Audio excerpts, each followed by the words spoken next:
WhatsApp guys, কি অবস্থা সবার? চলে আসলাম আমরা মেঘনা ব্রিজের সামনে। মেঘনা ব্রিজের উপরে চলে আসছি আপনাদের জন্য। দেখতেই পাচ্ছেন মেঘনা ব্রিজের উপরে আছি। দেন এখানে আপনাদেরকে দেখানোর জন্য চলে আসলাম আমার সুন্দর ইয়ামা MT-50 বাইকটা নিয়ে। সো MT-50 বাইকটার যে লুকটা গাইস, এই লুকটা তো অসাধারণ। সেটা রিভিউ দেবো আপনাদেরকে আজকে।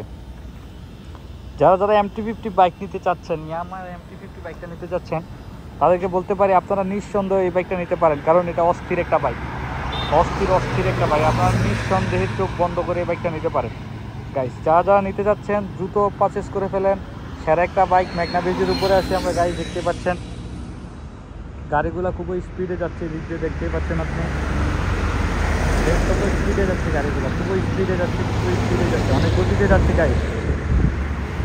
মেঘনা ব্রিজের উপরে এত সুন্দর একটা ওয়েদারের ভিতরে দেখেন, এখানে সমুদ্র, এখানে আপনার অনেক সুন্দর সমুদ্র, এখান থেকে আপনার যে জাহাজ চলাচল করতেছে, এদিকেও জাহাজ চলাচল করতেছে, দেখতেই পাচ্ছেন। এদিকেও জাহাজ চলাচল করতেছে, এদিকেও গাইস। আমরা আছি এখন মেঘনা ব্রিজের উপরে। আপনারা দেখতে পাচ্ছেন ব্রিজটা কিন্তু কাঁপতেছে, গাড়িগুলো যাচ্ছে, ব্রিজটাও কাঁপতেছে গাইস। গাড়িগুলো যাচ্ছে, ব্রিজটাও কাঁপতেছে, দেখতে পাচ্ছেন। দেখেন এখানে জাহাজ আছে অনেকগুলা।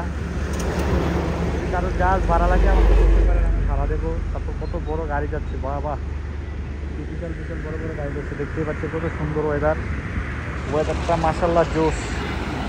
এই এত সুন্দর একটা জুস ওয়েদারের মাধ্যমে যদি আপনি আপনার এই জুস বাইকটা নিয়ে এই ওয়েদারের ভিতরে এনজয় করতে পারেন, আর কি লাগে গাইস? বর্তমানে আর কি লাগে আপনি আমাকে বলেন?